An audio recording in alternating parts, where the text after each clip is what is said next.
Artinya bahwa pencipta lagu itu hanya bisa mendapatkan hak ekonomi ketika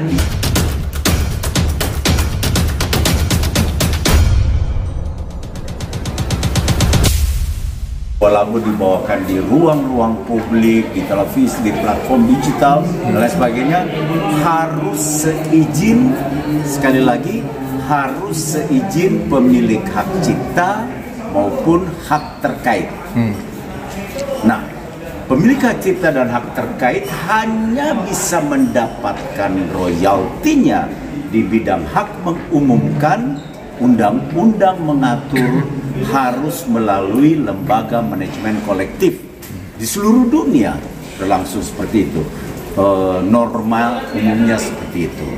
Dan di Indonesia, Undang-Undang 2014 tahun Undang-Undang 28 tahun 2014 mengamanatkan seluruh pemilik hak cipta dan hak terkait untuk mendapatkan hak ekonominya harus menjadi pemberi kuasa di salah satu LMK, baik itu LMK hak terkait maupun hak cipta.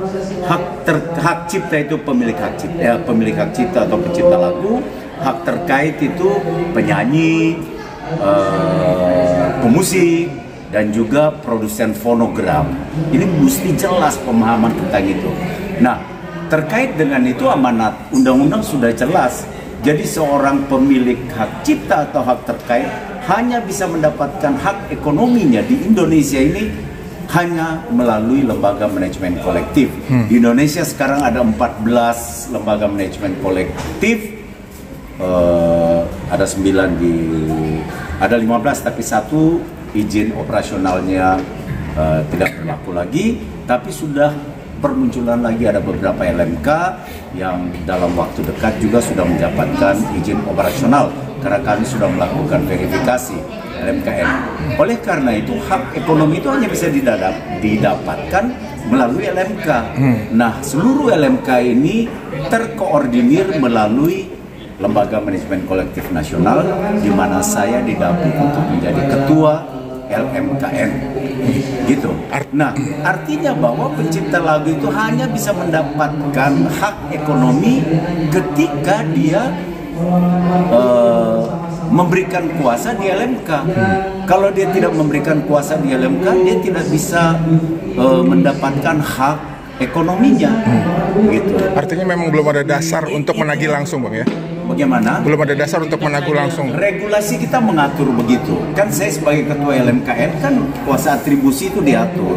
Itu sehingga ada gagasan-gagasan bagus juga, gagasan-gagasan tentang apakah perlu direct lisensi dan lain sebagainya.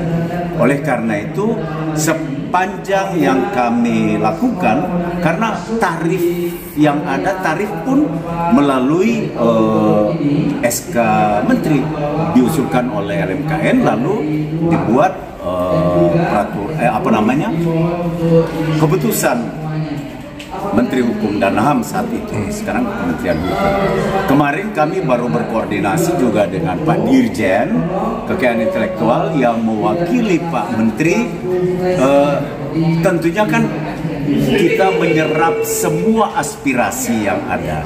Ada momentum perubahan undang-undang hak cipta, tentang hak cipta. Dan itu hak inisiatif dari DPR, digagas, dibunyikan oleh saudari kita Ibu Melly Guslow, dan saya melihat di DPR sudah ada badan keahlian yang sedang menyerap berbagai aspirasi, termasuk kami LMKN pun sudah memberikan masukan-masukan.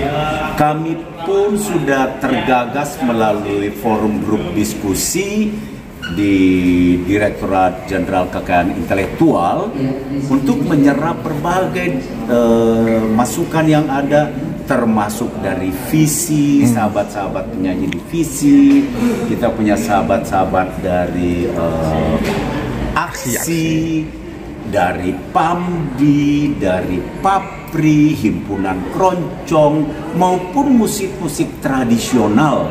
Undang-undang hak cipta tidak mengatur satu genre aja, undang-undang kita harus berlaku merata di seluruh negara kesatuan Republik Indonesia. Undang-undang bukan mengatur yang ngetop di Jakarta saja. Undang-undang pun tidak mengatur yang sedang populer saja. Tidak. Dan ingat, undang-undang dan sebuah kebijakan publik itu harus di dalam rangka menjaga keutuhan negara kesatuan Republik Indonesia. Jangan pernah sekalipun memberikan ruang untuk terjadi potensi disintegrasi. Itu hakikat undang-undang.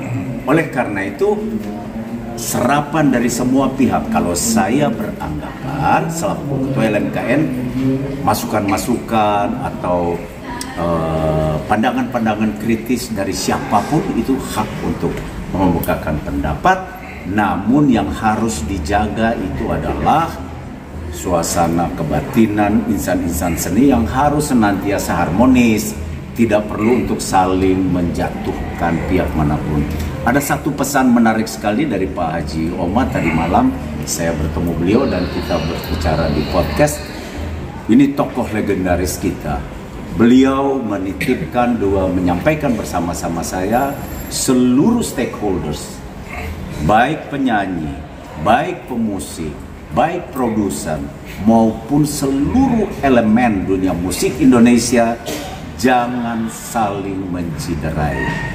Mari kita jaga keutuhan peradaban kita melalui merajut kebersamaan untuk pemuliaan terhadap profesi berkesenian ini.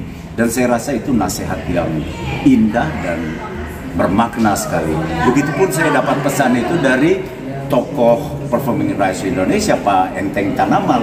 Beliaulah yang pertama kali mengenalkan performing rights di Indonesia ini dengan mendirikan Karya Cipta Indonesia. Saya ikut di dalamnya juga waktu itu sebagai sekjen Papri, wakil sekjen, dan kita merumuskan perjalanan ini.